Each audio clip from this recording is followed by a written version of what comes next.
4 na araw bago ang undas, nakatalaga na sa Manila North Cemetery ang mga pulis na magbabantay ng seguridad. Muli rin na nagpaalala ang pamunuan ng sementeryo kaugnay sa mga patakarang dapat sundin ng publiko. May news to go si Jay Sabale. Jay!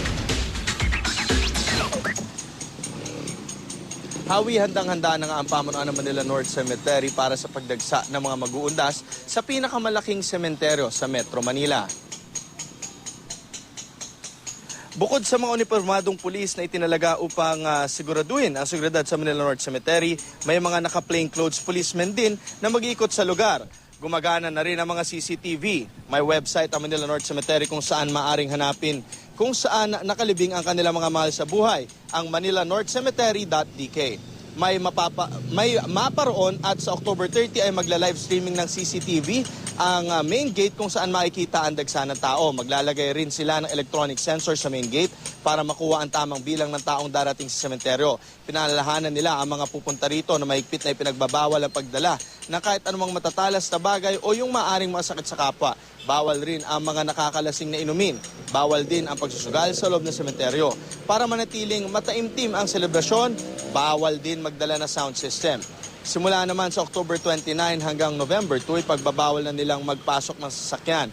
Wala ring pahintulutang libing o cremation mula October 29 hanggang November 2. Simula October 30, 24 oras nang nakabukas ang main gate, habang ang Gate 2 at Gate 3 sa A. Bonifacio ay magsisilbing exit gate lang mula November 1 ng alauna ng hapon.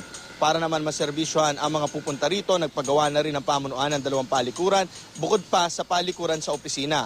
Ang mga ito ay nasa panulukan ng Main Avenue Corner Street 38 at Main Avenue Corner Street 21. Tuloy-tuloy na rin ang pagdating ng mga tao dito na nagpupunta upang magpintura at maglinis ng mga puntod. Mas pinaigting po natin ang ating pong ginagawang seguridad sa ngayon. Dinagdagan po natin ang number ng pulisya. Nagkaroon po tayo ng mga additional na police assistance desk sa loob at sa labas ng ating sementeryo. Kahapon po, mga bidon truck po kami, dire-diretso. Kasi yung mga dumadalaw po ngayon, naglalabas ng mga basura nila. Kaya po pinakiusapan namin sila, ilagay na lang po nila sa garbage bago isako nila para bubuhatin na lang po ng mga tao po natin.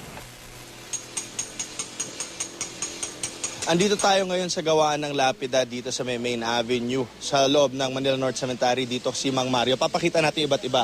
Ito, ang klaseng lapida nito, ito yung ukit lamang. Aabot ito na hanggang 500 piso. Ito naman katabi niya, ito yung sinasabi nilang embossed, aabot ito ng 700 pesos. Habang ito naman, granite siya, aabot to ng 3,000 pesos. Pag nilagyan pa to ng picture, aabot to ng hanggang 6,000 pesos. Habang yung iba naman, kung kayo ay nagtitipid at nais nyo lamang i-restore o pagandahin ang mga lapida, pumunta lamang kayo dito at aabot lamang ito ng hanggang 250 pesos. At yan muna ang latest mula dito sa Manila North Cemetery. Balik sa Hawi.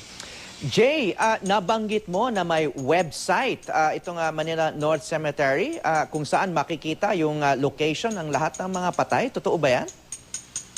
Totoo yung narinig ko? Tama yun, Hawi. Ang gagawin lamang ng ating mga kapuso, no? Mag-log on sila sa manilanorthcemetery.dk at ilagay nila sa search box yung pangalan ng kanilang hinahanap. At pag nilagay nila yun doon, lalabas yung pinaka-address kung saan nila matatagpuan ito. At para hindi rin malito, doon din sa website na ito, may mapa silang pwedeng tignan para pagdating nila dito, tuloy-tuloy na ang pagpunta nila sa kanilang hinahanap. Hawi? So, may address kung saan nakalibing yung mahal nila sa buhay. So, ibig sabihin, may street names dyan sa Manila North Cemetery. Tama, Hawi, kasi nasa 54 hectares ang laki ng mismong sementeryo na to. So, yun nga, yung iba, pag nagpupunta rito ay nalilito pa. So, pag nakuha mo yung mismong address, may mapa doon, makikita mo na mas madali mong mananavigate yung mismong sementeryo. Hawi? Okay, at may isa ka pang nabanggit, no, na may live stream. Ibig sabihin, may video in real time, no, live video sa araw ng sa November 1, no. So, kailan ba mag-uumpisa itong live stream na to at saan ang location ng mga camera ng live stream? Okay, sa October 30, mabubuksan na yung live streaming ng CCTV doon sa main gate. Ibig sabihin yung mga papasok at palabas ng mismong sementeryo ang kanila makikita. Ang eksplanasyon ng pamunuan, para makita ng mga tao kung sasabay ba sila sa dami ng tao o hindi, para pagdating nila dito ay komportable naman sila. Hawi? Oh, magandang idea yan. No? Ngayon lang ba nila gagawin yan? O sa mga nakaraang taon ay nagla-live stream na sila sa mga araw na yan? Bago itong feature ng Manila North Cemetery, ngayong taon lang nila ito ginawa. Pero last year pa nila ito pinlano, pati yung mga CCTV, pero ngayong taon nga magagawa na ito. Hawi? Siguro maganda rin yan panglaban sa mga krimen, no? Tsaka kung saan yung mga crowd makikita kaagad ng mga dalaw, no? So anong website ba makikita itong live stream? Doon din ba sa Manila North Cemetery website?